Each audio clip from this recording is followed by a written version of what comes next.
ഇന്ന് നമ്മുടെ സംസ്ഥാനത്ത് 1167 പേർക്കാണ് കോവിഡ് സ്ഥിരീകരിച്ചത്. 679 പേർക്ക് രോഗമുക്തിയുണ്ടായി. 888 പേർക്കാണ് സമ്പർക്കത്തിലൂടെ രോഗം ബാധിച്ചത്. അതിൽ ഉറവിടമറിയാത്തത്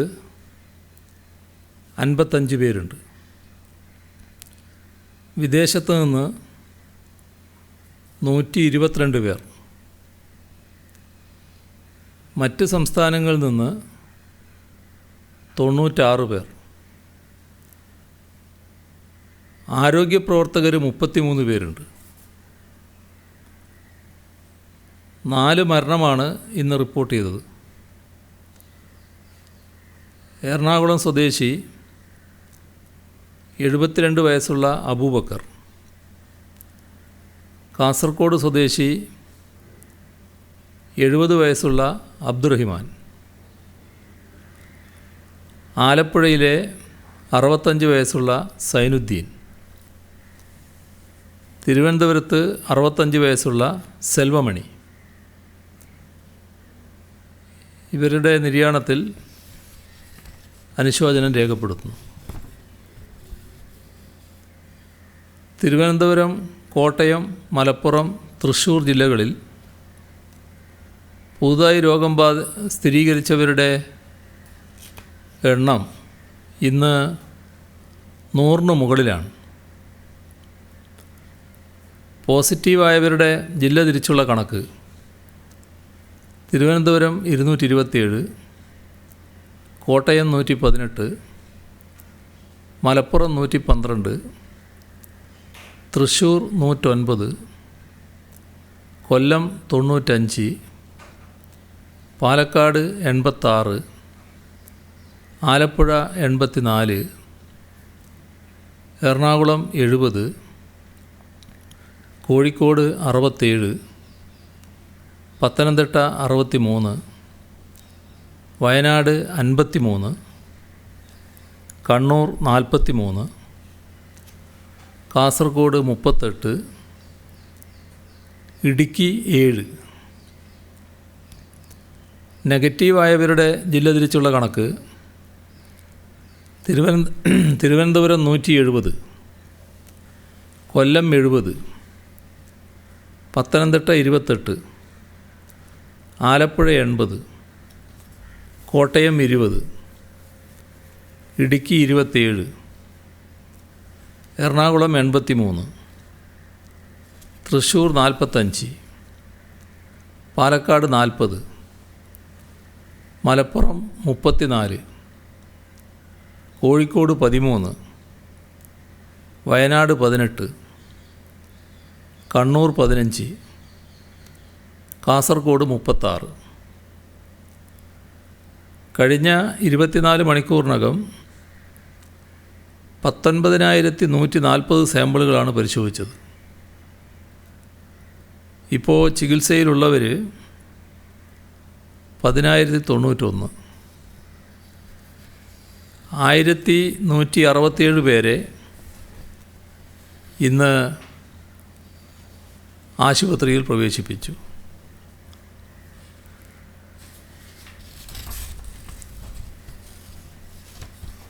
ഇതുവരെ രോഗം സ്ഥിരീകരിച്ചവരുടെ എണ്ണം 20,896. ആകെ 3,62,210 സാമ്പിളുകളാണ് പരിശോധനയ്ക്ക് അയച്ചത്. ഇതിൽ 6,596 സാമ്പിളുകളുടെ ഫലം വരാനുണ്ട്. 1,50,716 പേരാണ് നിരീക്ഷണത്തിലുള്ളത്. ഇതുകൂടാതെ സെൻറ്റിനൽ സർവൈലൻസിൻ്റെ ഭാഗമായി മുൻഗണനാ ഗ്രൂപ്പുകളിൽ നിന്ന് 1,16,418 സാമ്പിളുകൾ ശേഖരിച്ചു. അതിൽ 1,13,073 സാമ്പിളുകൾ നെഗറ്റീവായി. ഹോട്ട്സ്പോട്ടുകളുടെ എണ്ണം 486. തിരുവനന്തപുരത്തിൻ്റെ കാര്യം പ്രത്യേകം പറയേണ്ടതുണ്ട്. കോവിഡ്-19 വലിയ രീതിയിൽ തന്നെ തലസ്ഥാനത്ത് പടർന്നിട്ടുണ്ട്. ഇന്ന് മേനംകുളം കിൻഫ്ര പാർക്കിൽ 300 പേർക്ക് പരിശോധന നടത്തി. അതിൽ 88 പേർക്ക് രോഗം സ്ഥിരീകരിച്ചു എന്നാണ് ഒടുവിൽ കിട്ടിയ വിവരം. രാജ്യത്തിൻ്റെ പൊതുസ്ഥിതി എടുത്താൽ 12 പേരെ ടെസ്റ്റ് ചെയ്യുമ്പോഴാണ് ഒരാൾ പോസിറ്റീവായി മാറുന്നത്. കേരളത്തിൽ ഇത് 36-ൽ 1 എന്ന കണക്കിലാണ്. തിരുവനന്തപുരം ജില്ലയിൽ 18 പേരെ ടെസ്റ്റ് ചെയ്യുമ്പോൾ ഒരാൾ പോസിറ്റീവാണ് എന്ന് കാണുന്നു. രോഗബാധിതരെ ആകെ കണ്ടെത്താനുള്ള സർവൈലൻസ് മെക്കാനിസമാണ് നടത്തുന്നത്. ക്ലസ്റ്റർ രൂപപ്പെട്ടത് ആദ്യമായി ശ്രദ്ധയിൽപ്പെട്ടത് ഈ മാസം 5-ന് പൂന്തുറയിലാണ്. ഭീമാപ്പള്ളി, പുല്ലുവിള മേഖലകളിൽ 15-ാം തീയതിയോടുകൂടിയാണ് ക്ലസ്റ്ററുകൾ രൂപപ്പെട്ടത്. ലോകാരോഗ്യ സംഘടന വിവക്ഷിച്ചിരിക്കുന്ന മാർഗരേഖകൾക്ക് അനുസൃതമായാണ് രോഗനിയന്ത്രണ പ്രവർത്തനങ്ങൾ നടപ്പിലാക്കുന്നത്. വലിയതുറ, അഞ്ചുതെങ്ങ്, ചിറയൻകീഴ്, കൊളത്തൂർ, നെയ്യാറ്റിൻകര, പനവൂർ, കടക്കാവൂർ, കുന്നത്തുകാൽ, പെരുമാതുറ, പുതുക്കുറിച്ചി തുടങ്ങിയ തീരദേശ മേഖലകളിൽ തുടർന്ന് ക്ലസ്റ്ററുകൾ രൂപപ്പെട്ടു. പൂന്തുറയിലും പുല്ലുവിളയിലും അനുവർത്തിച്ച പ്രവർത്തന പദ്ധതിയിൽ ആവശ്യമായ മാറ്റങ്ങൾ വരുത്തി പ്രദേശത്തിന് അനുയോജ്യമായ രീതിയിൽ രോഗനിയന്ത്രണ നിർവ്യാപന പ്രവൃത്തികൾ ഈ മേഖലകളിൽ നടപ്പാക്കുകയാണ്. തീരദേശത്തിന് പുറമെ പാറശാല, കുന്നത്തുകാൽ, പട്ടം, പെരുങ്കിടവിള, ബാലരാമപുരം, കാട്ടാക്കട പ്രദേശങ്ങളിലും രോഗബാധ അധികരിച്ച് കാണുന്നുണ്ട്. ഈ പ്രദേശങ്ങൾക്ക് ഓരോന്നിനും അനുയോജ്യമായ രോഗനിർണയ നിർവ്യാപന ബോധവൽക്കരണ പ്രവർത്തനങ്ങൾ നടപ്പിലാക്കി വരുന്നുണ്ട്. ഇതുവരെ 39,809 റുട്ടീൻ RT-PCR ടെസ്റ്റുകളാണ് തിരുവനന്തപുരം ജില്ലയിൽ ചെയ്തിട്ടുള്ളത്.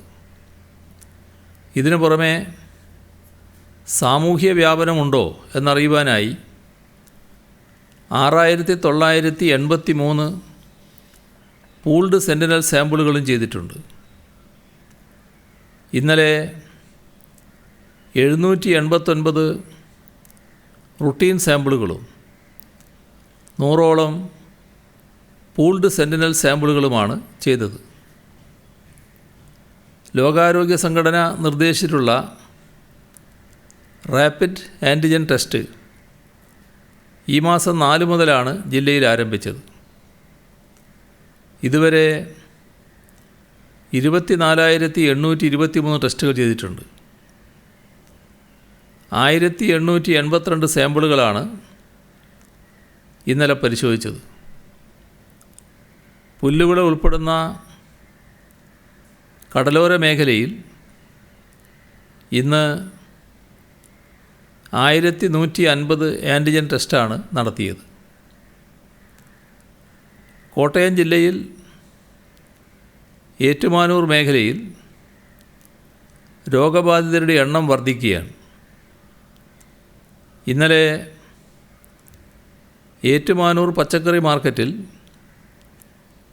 ആൻറ്റിജൻ പരിശോധനയ്ക്ക് വിധേയരായ 67 പേരിൽ 45 പേർക്കും രോഗം സ്ഥിരീകരിച്ചിരുന്നു. ഇവിടുത്തെ രോഗബാധിതരിൽ ഭൂരിഭാഗം പേർക്കും ലക്ഷണങ്ങളില്ലാത്തതും സാഹചര്യത്തിൻ്റെ ഗൗരവം വർദ്ധിപ്പിക്കുകയാണ്. ഏറ്റുമാനൂർ മുനിസിപ്പാലിറ്റിയിൽ നിലവിൽ കണ്ടെയ്ൻമെൻറ്റുകളായ 27 വാർഡുകളൊഴികെയുള്ള എല്ലാ വാർഡുകളും കാണക്കാരി, മാഞ്ഞൂർ, അയർക്കുന്നം, അതിരമ്പുഴ ഗ്രാമപഞ്ചായത്തുകളിലെ എല്ലാ വാർഡുകളും ഉൾപ്പെടുത്തി പ്രത്യേക ക്ലസ്റ്റർ പ്രഖ്യാപിച്ചിട്ടുണ്ട്. എറണാകുളം ജില്ലയിലെ ആലുവ കീഴ്മാട് പ്രദേശത്ത് രോഗവ്യാപനം തുടരുകയാണ്.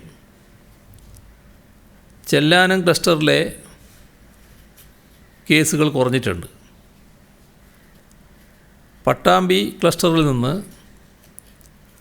തൃശ്ശൂരിൽ സമ്പർക്ക രോഗബാധിതരാകുന്നവരുടെ എണ്ണം വർദ്ധിച്ചു. പാലക്കാട് ജില്ലയിൽ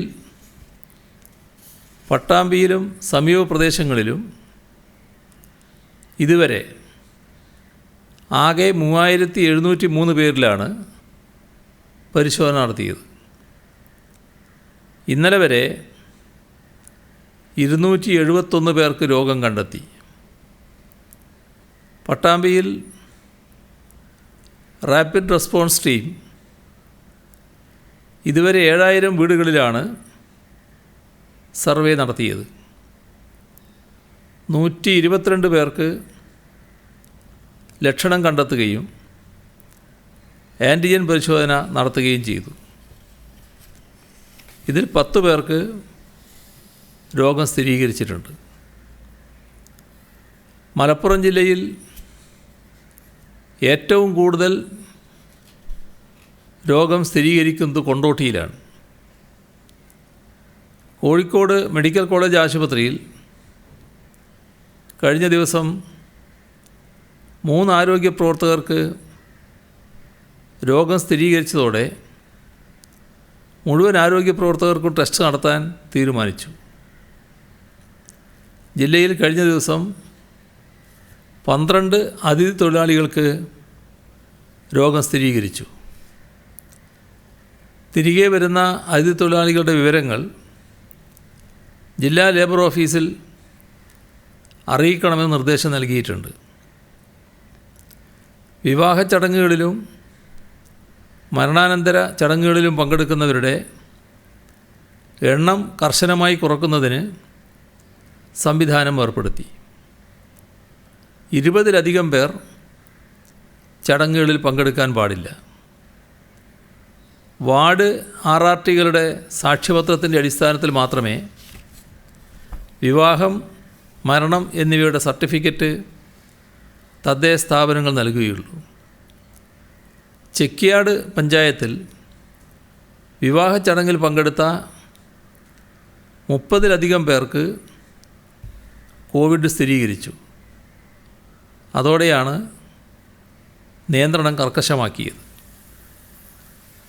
വയനാട് ജില്ലയിൽ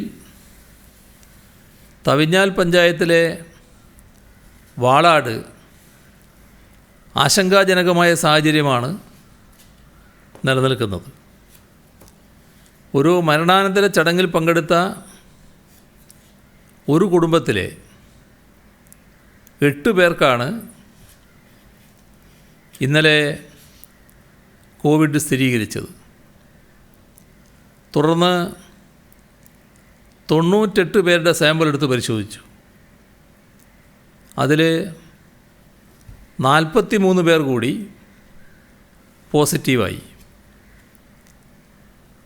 പഞ്ചായത്ത് ഇന്നലെ കണ്ടെയ്ൻമെൻറ്റ് സോണായി പ്രഖ്യാപിച്ചിട്ടുണ്ട്. കോഴിക്കോട് മെഡിക്കൽ കോളേജിൽ മരിച്ച വാളാട് സ്വദേശിയുടെ മരണാനന്തര ചടങ്ങിന് ശേഷം അടുത്ത ദിവസങ്ങളിൽ നാട്ടിൽ 2 വിവാഹ ചടങ്ങുകൾ കൂടി നടന്നു. ആ ചടങ്ങുകളിൽ നിരവധി പേർ പങ്കെടുക്കുകയും ചെയ്തു. ഇതാണ് വ്യാപനം കൂടാൻ ഇടയാക്കിയത്.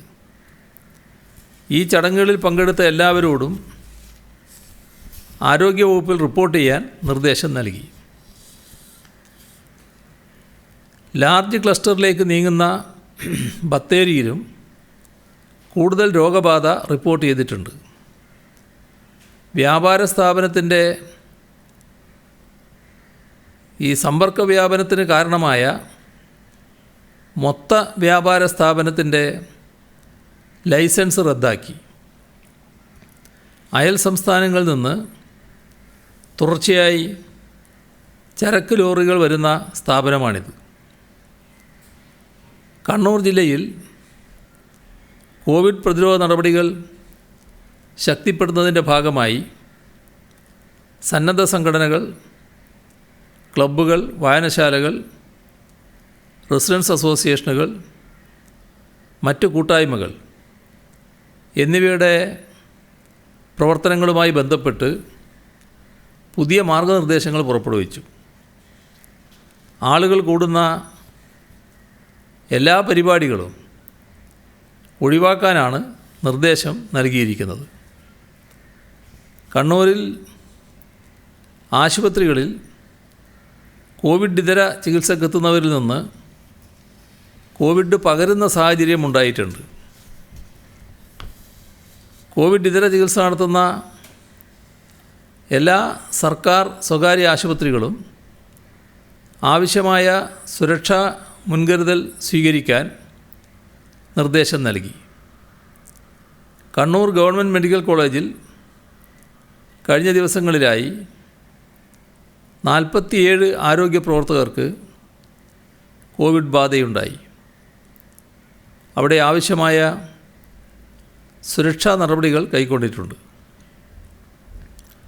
ലാബ് ടെക്നീഷ്യന് കോവിഡ് പോസിറ്റീവായതിനെ തുടർന്ന് രാമന്തളി PHC അടച്ചു.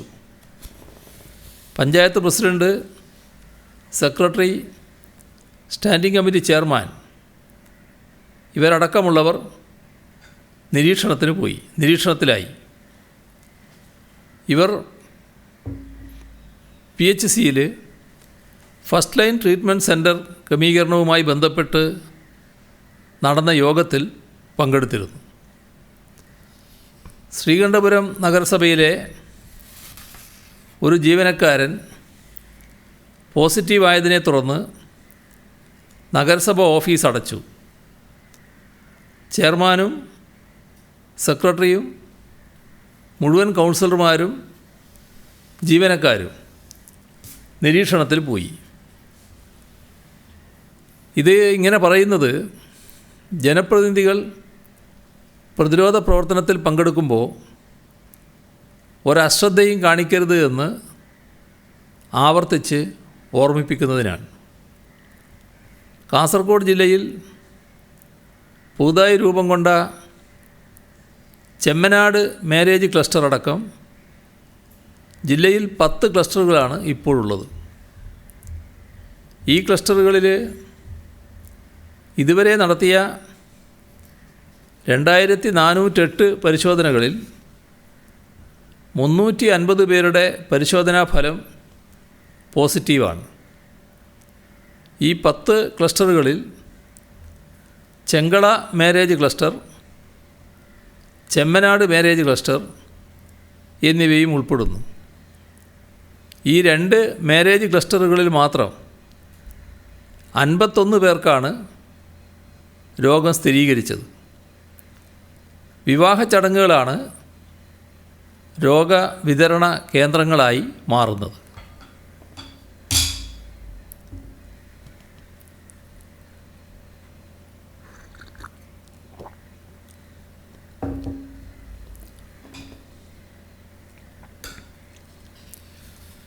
പരിശോധനകളുടെ എണ്ണം ഗണ്യമായി വർദ്ധിച്ചിട്ടുണ്ട്. പരിശോധനകളുടെ എണ്ണം കുറയുന്നു, ഫലം വരാൻ വൈകുന്നുവെന്ന് ചില ആക്ഷേപങ്ങൾ നിങ്ങൾ തന്നെ നേരത്തെ ഉന്നയിച്ചിരുന്നല്ലോ.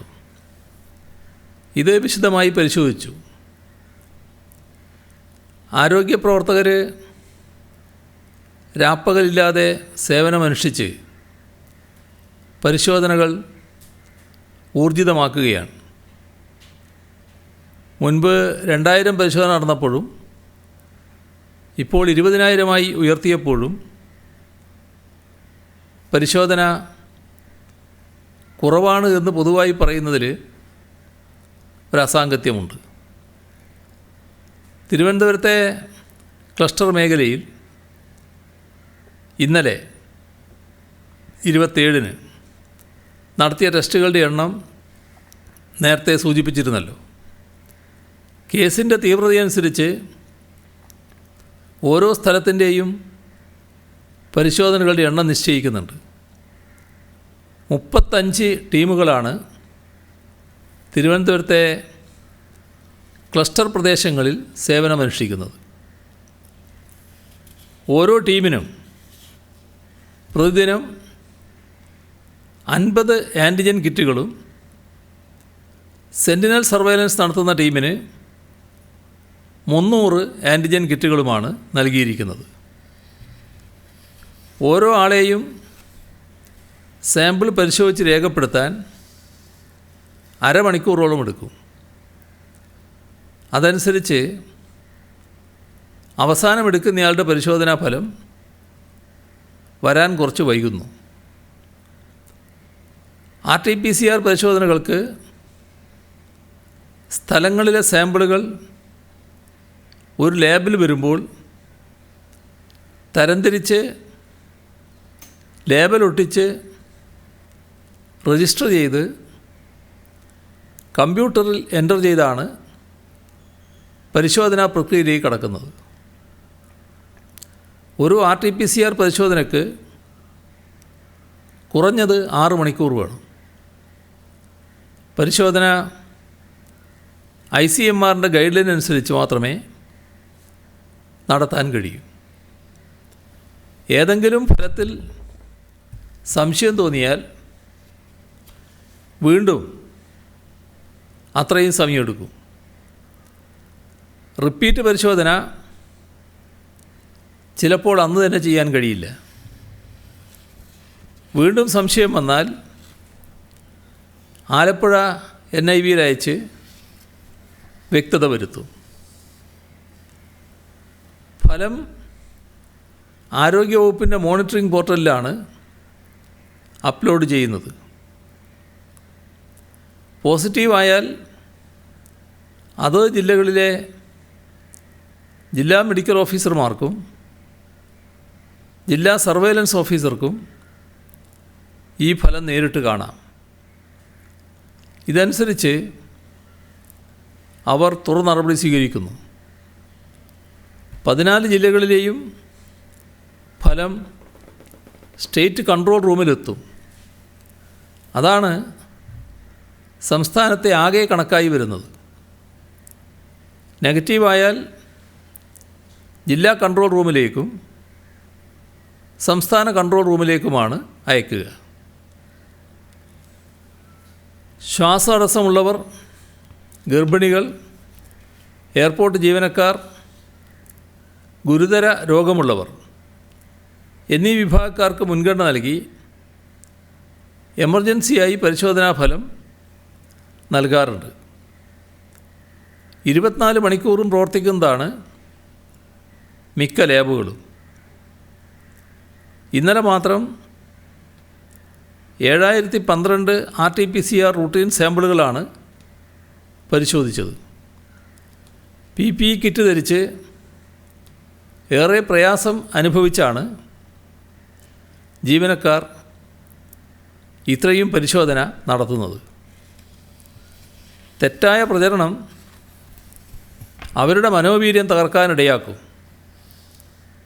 പരിശോധനാ ലാബുകളുടെ എണ്ണവും പരിശോധനകളും പരമാവധി കൂട്ടാനാണ് സർക്കാർ ശ്രമിക്കുന്നത്. ഒരു മൃതദേഹം സംസ്കരിക്കുന്നതിനെ ചൊല്ലിയുണ്ടായ സംഘർഷത്തെക്കുറിച്ച് കഴിഞ്ഞ ദിവസം പറഞ്ഞതാണ്. ഇന്ന് തീർത്തും വ്യത്യസ്തമായ ഒരു അനുഭവമാണ് പറയാനുള്ളത്. ആലപ്പുഴ ജില്ലയിൽ കോവിഡ് ബാധിച്ച് മരണമടഞ്ഞവരെ അവരുടെ തന്നെ ഇടവക സെമിത്തേരികളിൽ ദഹിപ്പിച്ച് സംസ്കരിക്കാൻ കത്തോലിക്കാ സഭ ആലപ്പുഴ രൂപത തീരുമാനിച്ചതാണത്. നിലവിലെ സാഹചര്യത്തിൽ ദഹിപ്പിക്കൽ വഴി സംസ്കരിക്കാനും ചിതാഭസ്മം സെമിത്തേരിയിൽ അടക്കം ചെയ്യാനും തീരുമാനിച്ചതായാണ് ബിഷപ്പ് ഡോക്ടർ ജെയിംസ് ആനാപ്പറമ്പിൽ ജില്ലാ കലക്ടറെ അറിയിച്ചത്. കോവിഡ് മാനദണ്ഡങ്ങളനുസരിച്ച് മൃതദേഹങ്ങൾ ദഹിപ്പിക്കുന്നതിന് ജില്ലാ ഭരണ സംവിധാനവും ആരോഗ്യ പ്രവർത്തകരും അതത് ഇടവകകൾക്ക് എല്ലാ സഹായങ്ങളും നൽകും. ആലപ്പുഴ രൂപതയുടേത് മാതൃകാപരമായ പ്രവൃത്തിയാണ്. ഇത്തരത്തിലുള്ള ആദ്യ സംസ്കാരം കാട്ടൂർ സെൻറ്റ് മൈക്കിൾസ് പള്ളിയിൽ നടക്കുന്നുണ്ട്. വയനാട് ജില്ലയിൽ വെള്ളമുണ്ട പഞ്ചായത്തിലെ വാരാമ്പറ്റ മഹല്ല് കമ്മിറ്റി കാണിച്ച മാതൃകയും ശ്രദ്ധേയമാണ്.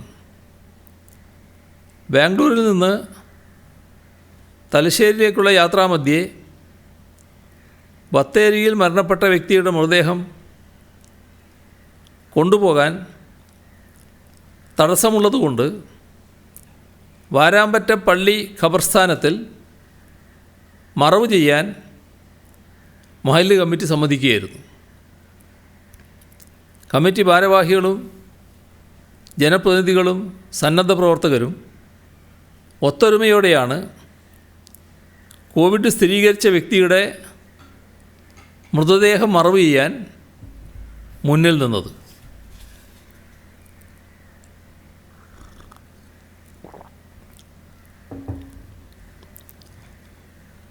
മാധ്യമങ്ങൾ കുറേയേറെ കോവിഡ് മരണം റിപ്പോർട്ട് ചെയ്യുന്നു. അത് കണക്കിൽ വരുന്നില്ല എന്നൊരു പ്രചാരണം നടക്കുന്നുണ്ട്. ഇതിൽ വ്യക്തത വേണ്ടത് എല്ലാ മരണങ്ങളും കോവിഡ് മരണങ്ങളല്ല എന്താണ്. അതാണ് വസ്തുത.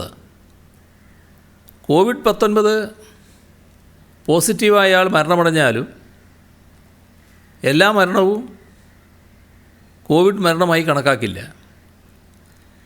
WHO അംഗീകാരമുള്ള international guidelines for certification and classification coding of COVID-19 as cause of death എന്ന ഇൻ്റർനാഷണൽ ഗൈഡ് ലൈൻ അനുസരിച്ചാണ് കോവിഡ് മരണം സ്ഥിരീകരിക്കുന്നത്. ഇതനുസരിച്ച് കോവിഡ് രോഗം മൂർച്ഛിച്ച് അതുമൂലം അവയവങ്ങളെ ബാധിച്ച് ഗുരുതരാവസ്ഥയിലെത്തി മരണമടയുന്നതിനെ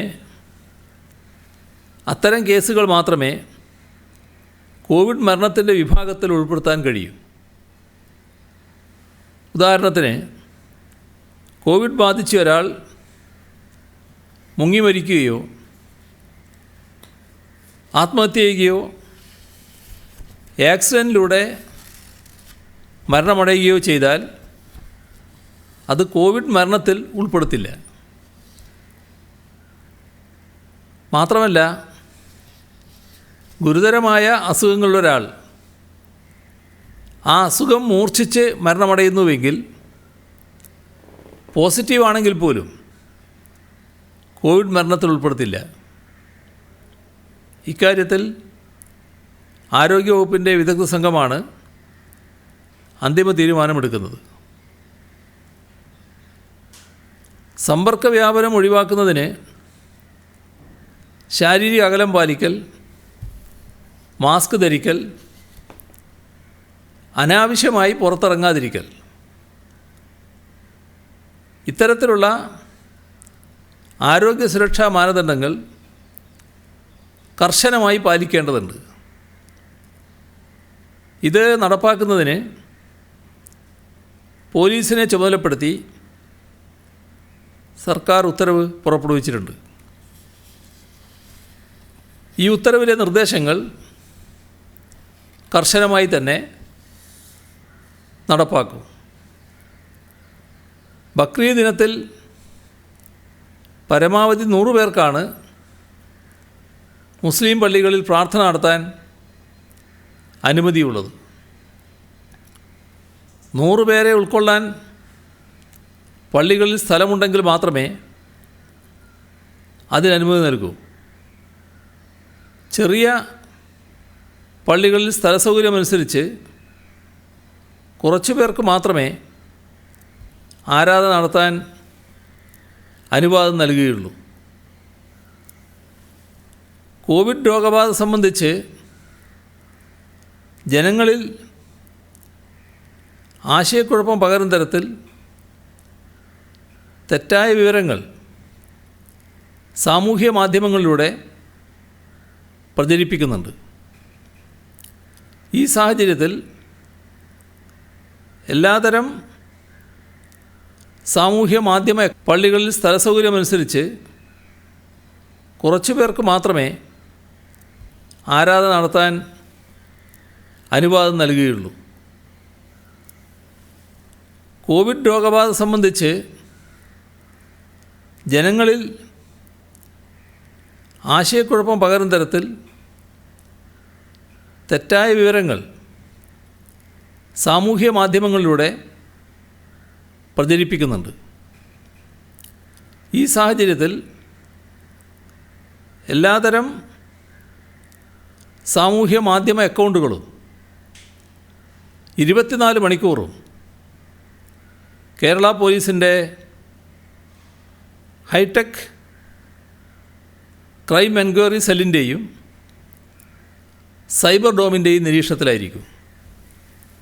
വ്യാജ വാർത്തകൾ നിർമ്മിക്കുകയും പ്രചരിപ്പിക്കുകയും ചെയ്യുന്നവർക്കെതിരെ ഇന്ത്യൻ ശിക്ഷാ നിയമം, IT ആക്ട്, കേരള പകർച്ചവ്യാധി ഓർഡിനൻസ് എന്നിവയനുസരിച്ച് നടപടി സ്വീകരിക്കും. മാസ്ക് ധരിക്കാത്ത 5026 സംഭവങ്ങൾ ഇന്ന് സംസ്ഥാനത്ത് റിപ്പോർട്ട് ചെയ്തിട്ടുണ്ട്. ക്വാറൻ്റൈൻ ലംഘിച്ച 7 പേർക്കെതിരെ കേസ് രജിസ്റ്റർ ചെയ്തു.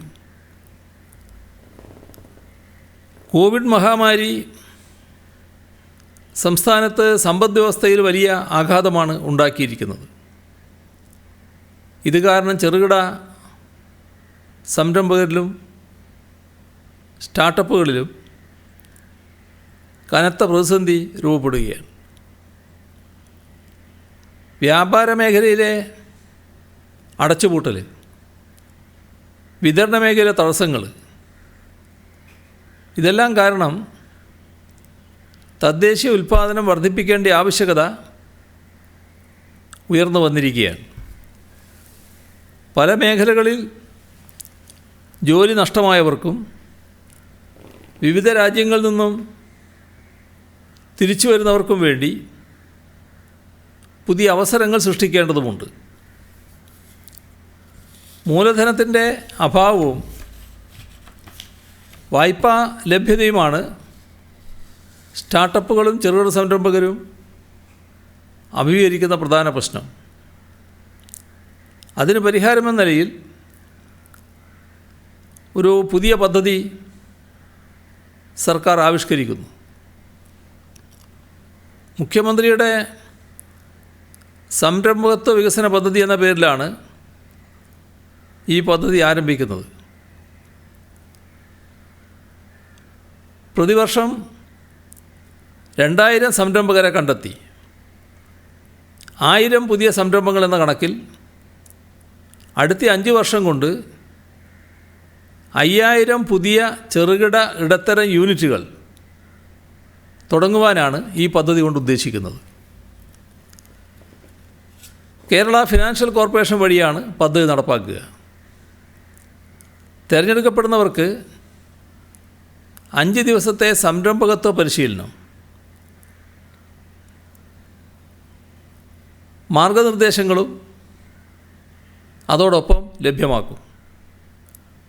പ്രോജക്റ്റ് കോസ്റ്റിൻ്റെ 90% വരെ പരമാവധി 50 ലക്ഷം രൂപയാണ് വായ്പയായി നൽകുക. 10% പലിശ നിരക്കിലാണ് KFC വായ്പ അനുവദിക്കുക. 3% പലിശ സർക്കാർ വഹിക്കും. ഫലത്തിൽ 7% പലിശ. ഇതിനു പുറമെ നിലവിലുള്ള സ്റ്റാർട്ടപ്പുകൾ അടച്ചുപൂട്ടൽ ഭീഷണിയിൽ നിന്നും രക്ഷപ്പെടുത്തുവാൻ KFC വഴി 3 പുതിയ പദ്ധതികൾ കൂടി തുടങ്ങുകയാണ്. ഒന്ന് പ്രവർത്തന മൂലധന വായ്പയാണ്.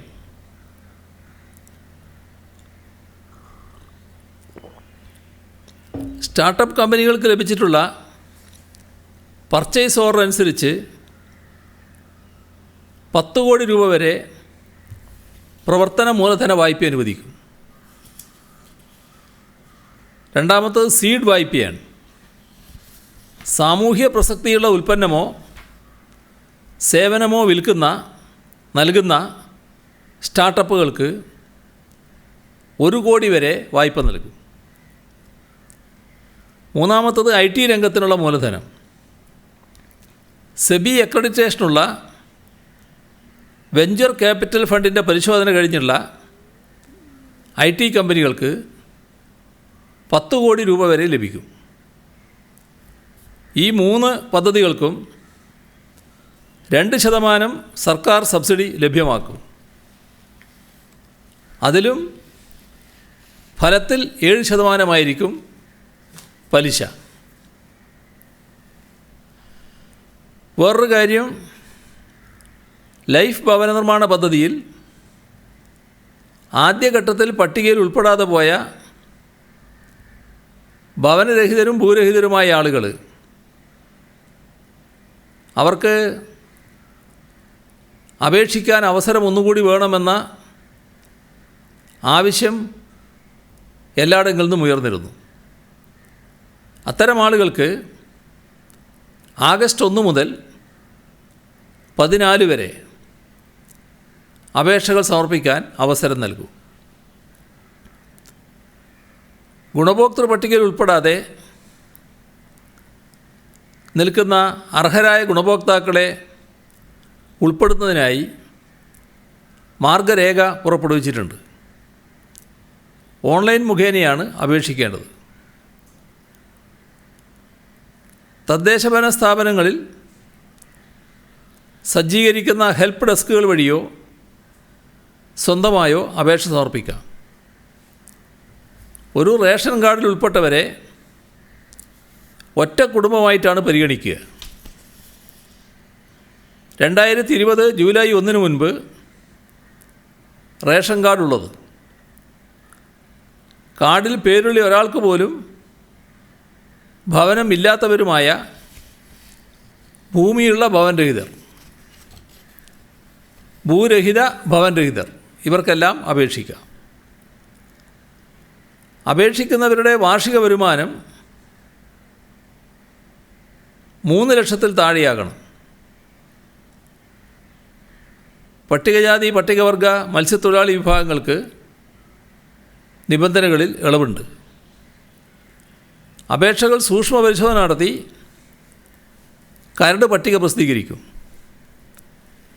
ഗ്രാമപഞ്ചായത്ത് തലത്തിലുള്ള പരാതികൾ ബ്ലോക്ക് പഞ്ചായത്ത് സെക്രട്ടറിക്കും, നഗരസഭകളിലെ പരാതികൾ അതത് നഗരസഭാ സെക്രട്ടറിമാർക്കുമാണ് നൽകേണ്ടത്. പട്ടിക സംബന്ധിച്ച 2ാം അപ്പീലുകൾ അതാ ജില്ലാ കളക്ടർമാർ പരിശോധിക്കും. സെപ്റ്റംബർ 26 തദ്ദേശ സ്ഥാപനതല അംഗീകാരവും ഗ്രാമസഭാ അംഗീകാരവും വാങ്ങി പട്ടിക അന്തിമമാക്കുന്നതിനുള്ള സമയക്രമമാണ് നിശ്ചയിച്ചിരിക്കുന്നത്. ലൈഫ് പദ്ധതിയുടെ 1ഉം 2ഉം ഘട്ടങ്ങളിലായി 2,20,000-ൽ പരം വീടുകൾ പൂർത്തീകരിച്ച് ഗുണഭോക്താക്കൾക്ക് കൈമാറിയിട്ടുണ്ട്. 3ാം ഘട്ടത്തിൽ 1,00,000-ലധികം ആളുകൾക്കാണ് ഭവനമൊരുങ്ങുന്നത്.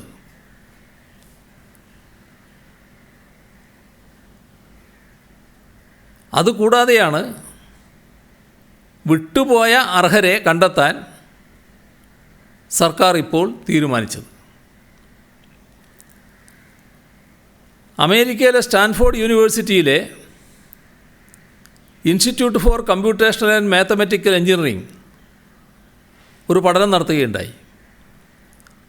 COVID-19 റിപ്പോർട്ടിംഗ് ഏറ്റവും മികച്ച രീതിയിൽ ചെയ്യുന്ന ഇന്ത്യൻ സംസ്ഥാനങ്ങളുടെ ലിസ്റ്റിൽ കേരളത്തിന് 2ാം സ്ഥാനം നൽകിയിട്ടുണ്ട്. ഡാറ്റയുടെ ലഭ്യത, അതിൻ്റെ പ്രാപ്യത, ഉപയോഗക്ഷമത, സ്വകാര്യത, ഇങ്ങനെ 4 പ്രധാന സവിശേഷതകളാണ് സ്റ്റാൻഫോർഡ് യൂണിവേഴ്സിറ്റി പഠനവിധേയമാക്കിയത്. അതിൻ്റെ ഭാഗമായി COVID-19 ഡാറ്റ റിപ്പോർട്ടിംഗ് സ്കോർ തയ്യാറാക്കുകയും ചെയ്തു. ആദ്യത്തെ 3 റാങ്കുകളിൽ വന്ന സംസ്ഥാനങ്ങളിൽ ഡാറ്റയുടെ ടെക്സ്ച്വൽ സമ്മറിയും ട്രെൻഡ് ഗ്രാഫിക്സും ഒരേ സമയം നൽകിയ സംസ്ഥാനമാണ് കേരളം. ഇത് ഈ പഠനം ചൂണ്ടിക്കാണിക്കുന്നു. നമ്മുടെ ഈ ഘട്ടത്തിലുള്ള സഹായം കാര്യവട്ടം ഗ്രീൻഫീൽഡ് സ്റ്റേഡിയത്തിൽ ആരംഭിച്ച കോവിഡ് ചികിത്സാ കേന്ദ്രത്തിലേക്ക് ജിടെക് 200 കിടക്കകൾ സഹായിച്ചു. പിണറായിയിലെ AKG സ്മാരക higher secondary school 1987-88 SLC batch online പഠന ആവശ്യങ്ങൾക്കായി സ്കൂളിലേക്ക് 5 TV, സ്കൂളിൽ ആരംഭിക്കുന്ന CFLTCയിലേക്ക് 5 കട്ടിൽ, Rahma education and charitable trust Valapattanam CFLTCകളിലേക്ക് 1,00,000 രൂപയുടെ സാധനങ്ങൾ കൈമാറി. ഏറ്റുമാനൂർ നിയോജക മണ്ഡലത്തിൽ ഓൺലൈൻ പഠന സൗകര്യമില്ലാത്തവർക്കായി MLA സുരേഷ് കുറുപ്പിൻ്റെ നേതൃത്വത്തിൽ 209 TV വിതരണം ചെയ്തു. വരും ദിവസങ്ങളിൽ 31 TV കൂടി വിതരണം ചെയ്യും എന്നറിയിച്ചിട്ടുമുണ്ട്. Payyoli vocational higher secondary school PTA committee 50 വിദ്യാർത്ഥികൾക്ക് TV വിതരണം ചെയ്തു. LIC എംപ്ലോയീസ് കോട്ടയം ഡിവിഷൻ വനിതാ സബ് കമ്മിറ്റി ഓൺലൈൻ പഠന ആവശ്യങ്ങൾക്കായി 37 TVകൾ വിവിധ തദ്ദേശഭരണ സ്ഥാപനങ്ങൾക്ക് കൈമാറി. ഇനി മുഖ്യമന്ത്രിയുടെ ദുരിതാശ്വാസ നിധിയിലേക്കുള്ള സഹായമാണ്. അമ്പലപ്പുഴ സൗത്ത് പഞ്ചായത്ത് 10 ലക്ഷം, കേരളത്തിലെ കേന്ദ്ര ഗവൺമെൻറ് പെൻഷൻകാരുടെ സംഘടനയായ CGPA കേരള 7,20,000 രൂപ, തൃശ്ശൂർ ചേരൂരിലെ artisan Kerala supporters club 1 lakh, Eraviperoor Sankaramangalam കുടുംബയോഗം 1 lakh, SFI Ambalappuzha area committee 1 ലക്ഷം,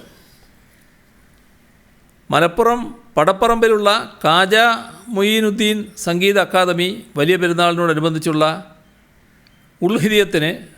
ഉൾഹിയത്തിന് വേണ്ടി മാറ്റിവെച്ച 1 ലക്ഷം രൂപ, ചായോത്ത് ദാമോദരൻ മാസ്റ്ററും ഭാര്യ വസന്ത ടീച്ചറും പെൻഷൻ തുക 50,000 രൂപ, ചെറുവത്തൂർ പുതിയ കണ്ടം AV കുഞ്ഞമ്പു സ്മാരക ആർട്സ് ആൻഡ് സ്പോർട്സ് ക്ലബ്ബ് 30,005 രൂപ,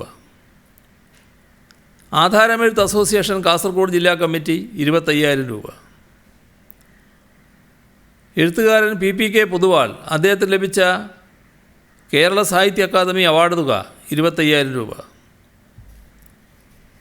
കേരള പ്രവാസി സംഘം കയ്യൂർ കുക്കോട് യൂണിറ്റ് 25,000 രൂപ, Janadhipathya Mahila association Kankol west village committee biryani ചാലഞ്ചിലൂടെ സമാഹരിച്ച 50,000 രൂപ.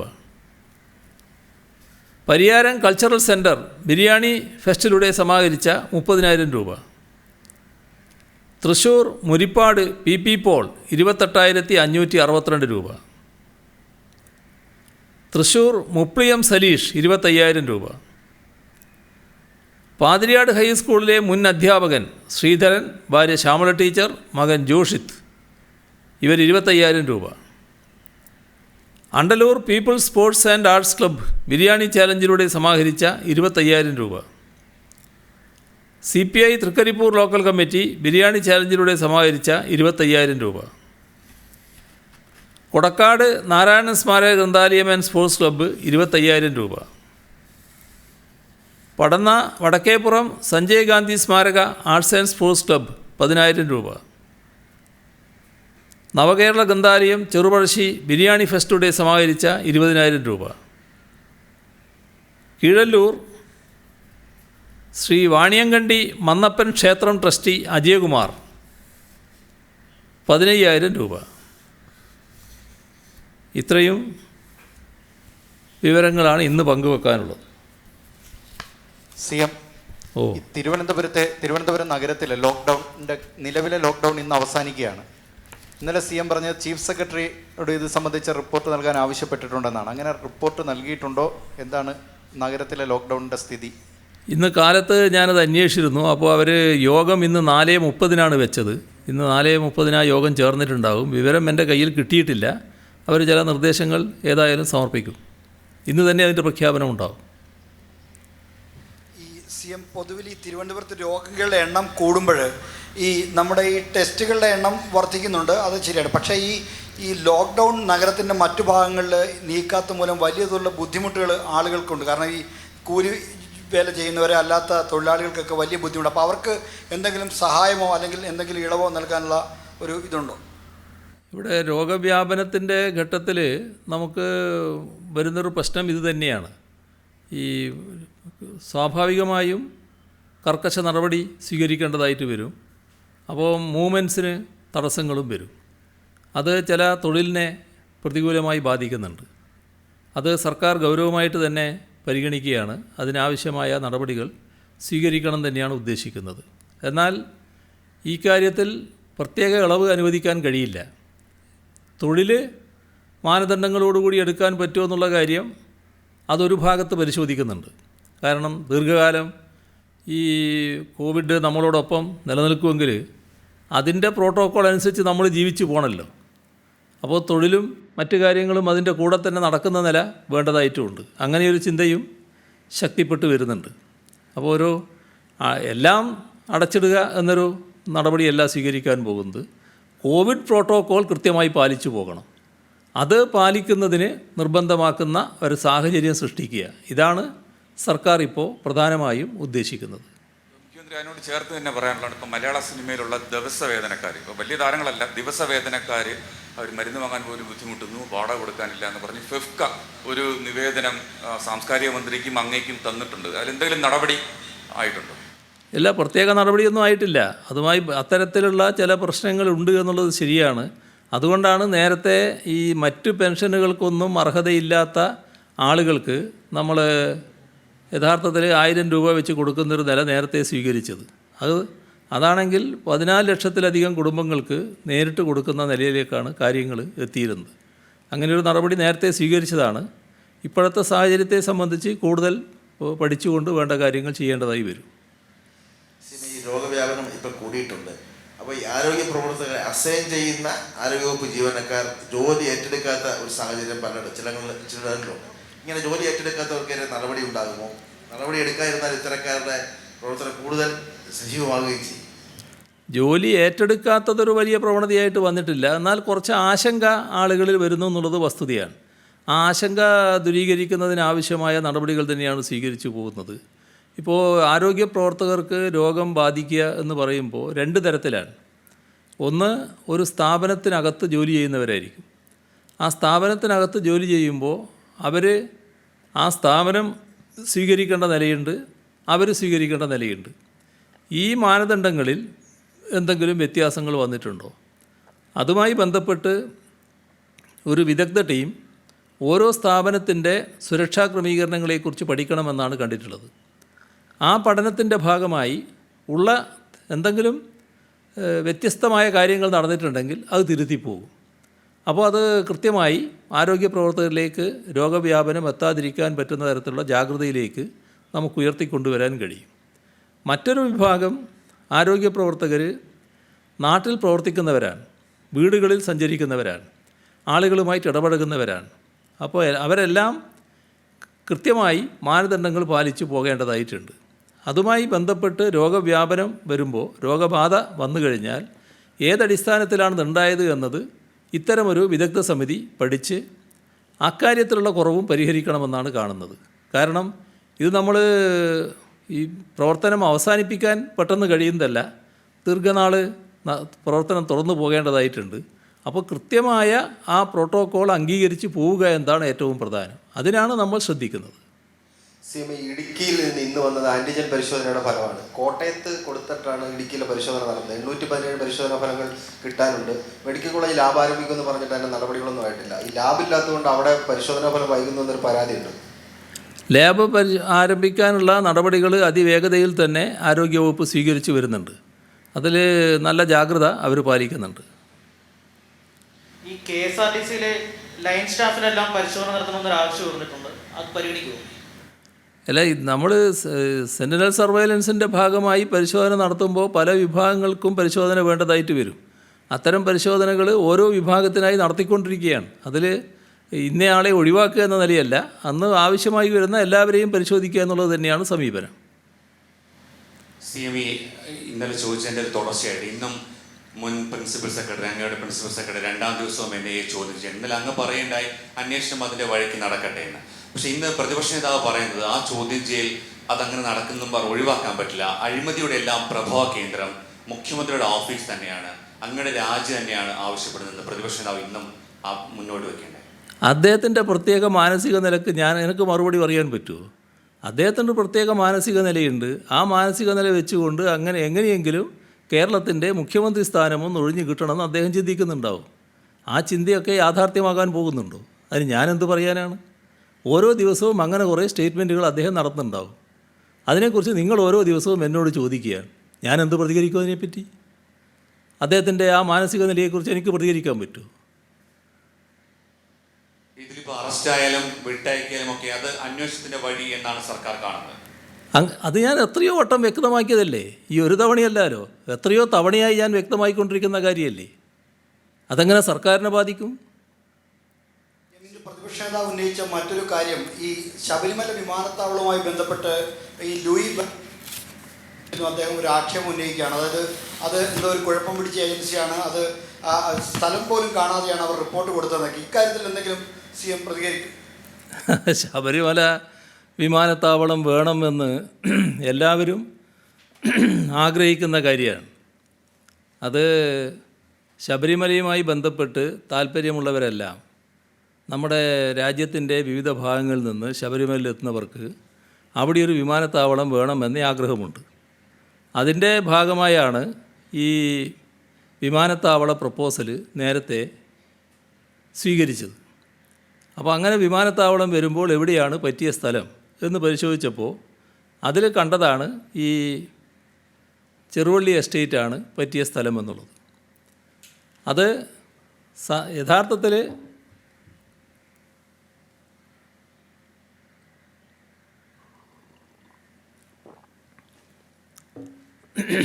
ഇത് 2263 ഏക്കർ ആ ചെറുവള്ളി എസ്റ്റേറ്റിൻ്റെ ഭാഗമായുള്ള 2263 ഏക്കർ ഏറ്റെടുക്കാൻ 2020 ജൂൺ 18 സർക്കാർ ഉത്തരവ് പുറപ്പെടുവിക്കുന്നത്. അപ്പോൾ എരുമേലി സൗത്ത്, മണിമല വില്ലേജുകളിലെ ഭൂമിയാണ് ഏറ്റെടുക്കാൻ ഉദ്ദേശിക്കുന്നത്. ഈ ഭൂമി ഹാരിസൺ മലയാളം പ്ലാന്റേഷൻ്റെ കയ്യിലുണ്ടായിരുന്നതും പിന്നീട് കൈമാറ്റം ചെയ്യപ്പെട്ടതുമാണ്. ഹാരിസൺ മലയാളം പ്ലാന്റേഷൻ്റെ ഉടമസ്ഥയെക്കുറിച്ച് തർക്കമുണ്ട്. പ്രസ്തുത ഭൂമി സർക്കാരിന് ഉടമസ്ഥയുള്ളതാണെന്ന് കാണിച്ച് പാലാ സബ് കോടതിയിൽ സിവിൽ സ്യൂട്ട് നിലവിലുണ്ട്.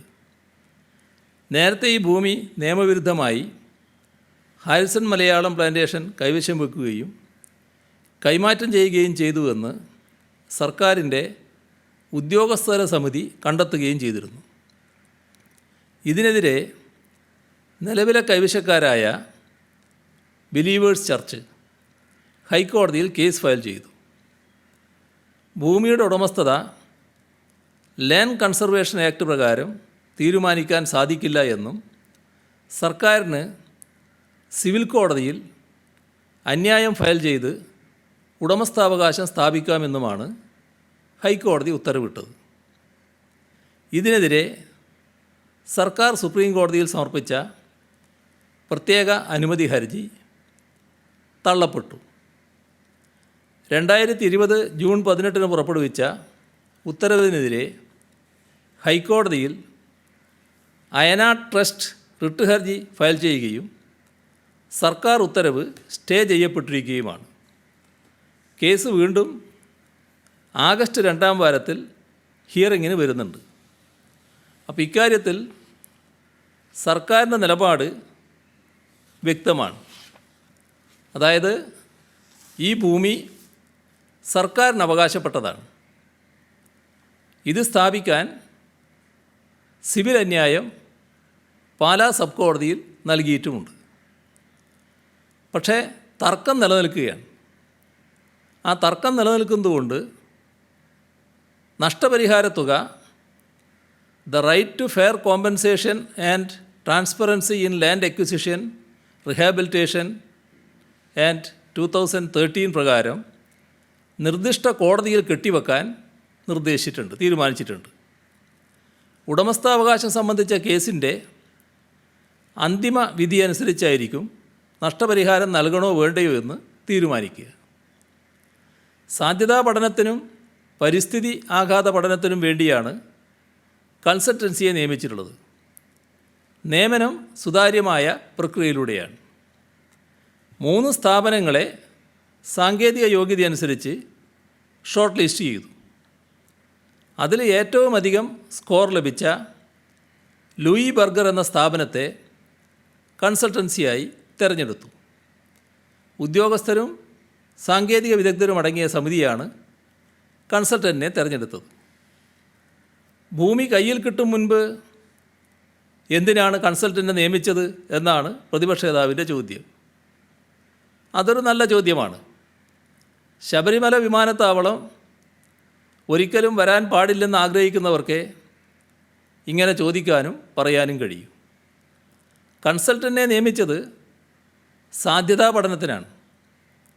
ഭൂമി കയ്യിൽ കിട്ടുന്നതുവരെ അതിന് കാത്തിരുന്നാൽ പദ്ധതി ഗണപതി കല്യാണം പോലെയാവും. സർക്കാരിന് അവകാശപ്പെട്ട ഭൂമിയാണെന്ന് 100% ഉറപ്പുള്ളത് കൊണ്ടാണ് സാധ്യതാ പഠനം നടത്താൻ തീരുമാനിച്ചത്.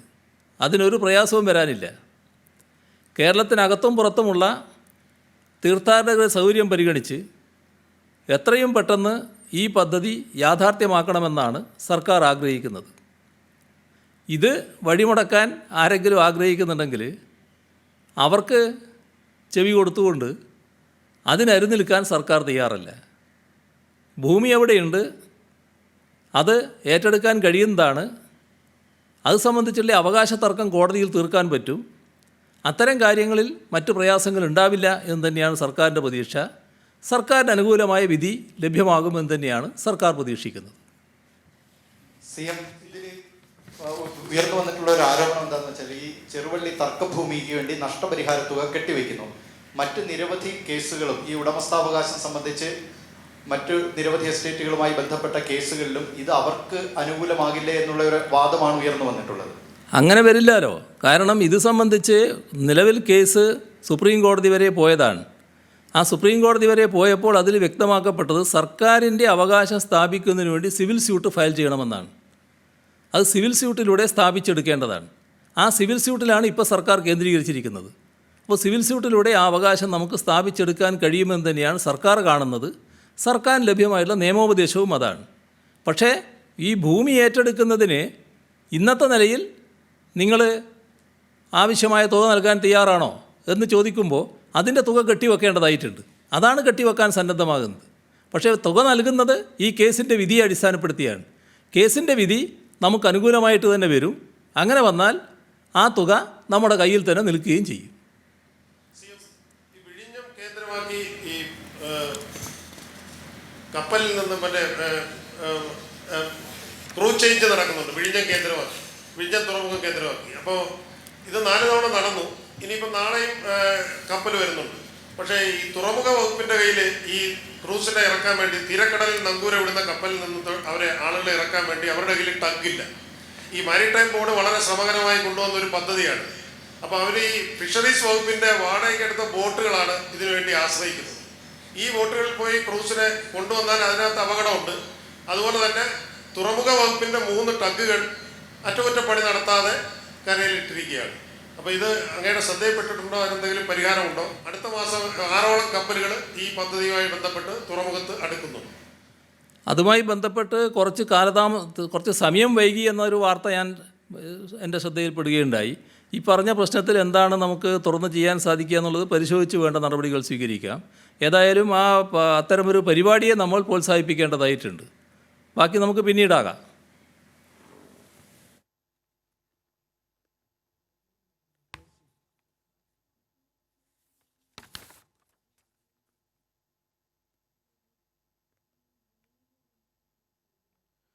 മുഖ്യമന്ത്രിയുടെ വാർത്താ സമ്മേളനമാണ് കഴിഞ്ഞത്. സംസ്ഥാനത്ത് ഇന്ന് കോവിഡ് രോഗികളുടെ എണ്ണം 1000 കടന്നിരിക്കുന്നു. ഇന്ന് പോസിറ്റീവായത് 1167 പേർക്കാണ്. 888 പേർക്ക് സമ്പർക്കത്തിലൂടെയാണ് ഇന്ന് രോഗബാധയുണ്ടായത്. ഉറവിടം അറിയാത്തത് 55 കേസുകളാണ്. 33 ആരോഗ്യ പ്രവർത്തകർക്കും ഇന്ന് കോവിഡ് പോസിറ്റീവായിരിക്കുന്നു. സംസ്ഥാനത്ത് കപ്പലിൽ നിന്ന് ആളുകളെ ഇറക്കാൻ വേണ്ടി അവരുടെ കയ്യിൽ ടഗ്ഗില്ല. ഈ മാരിടൈം ബോർഡ് വളരെ ശ്രമകരമായി കൊണ്ടുവന്ന ഒരു പദ്ധതിയാണ്. അപ്പോൾ അവർ ഈ ഫിഷറീസ് വകുപ്പിൻ്റെ വാടകയ്ക്കെടുത്ത ബോട്ടുകളാണ് ഇതിനുവേണ്ടി ആശ്രയിക്കുന്നത്. ഈ ബോട്ടുകളിൽ പോയി ക്രൂസിനെ കൊണ്ടുവന്നാൽ അതിനകത്ത് അപകടമുണ്ട്. അതുപോലെ തന്നെ തുറമുഖ വകുപ്പിൻ്റെ 3 ടഗ്ഗുകൾ അറ്റകുറ്റപ്പണി നടത്താതെ കരയിലിട്ടിരിക്കുകയാണ്. അപ്പോൾ ഇത് അങ്ങയുടെ ശ്രദ്ധയിൽപ്പെട്ടിട്ടുണ്ടോ? അതിനെന്തെങ്കിലും പരിഹാരമുണ്ടോ? അടുത്ത മാസം 6ഓളം കപ്പലുകൾ ഈ പദ്ധതിയുമായി ബന്ധപ്പെട്ട് തുറമുഖത്ത് അടുക്കുന്നുണ്ട്. അതുമായി ബന്ധപ്പെട്ട് കുറച്ച് സമയം വൈകി എന്നൊരു വാർത്ത എൻ്റെ ശ്രദ്ധയിൽപ്പെടുകയുണ്ടായി. ഈ പറഞ്ഞ പ്രശ്നത്തിൽ എന്താണ് നമുക്ക് തുറന്ന് ചെയ്യാൻ സാധിക്കുക എന്നുള്ളത് പരിശോധിച്ച് വേണ്ട നടപടികൾ സ്വീകരിക്കാം. ഏതായാലും അത്തരമൊരു പരിപാടിയെ നമ്മൾ പ്രോത്സാഹിപ്പിക്കേണ്ടതായിട്ടുണ്ട്. ബാക്കി നമുക്ക് പിന്നീടാകാം.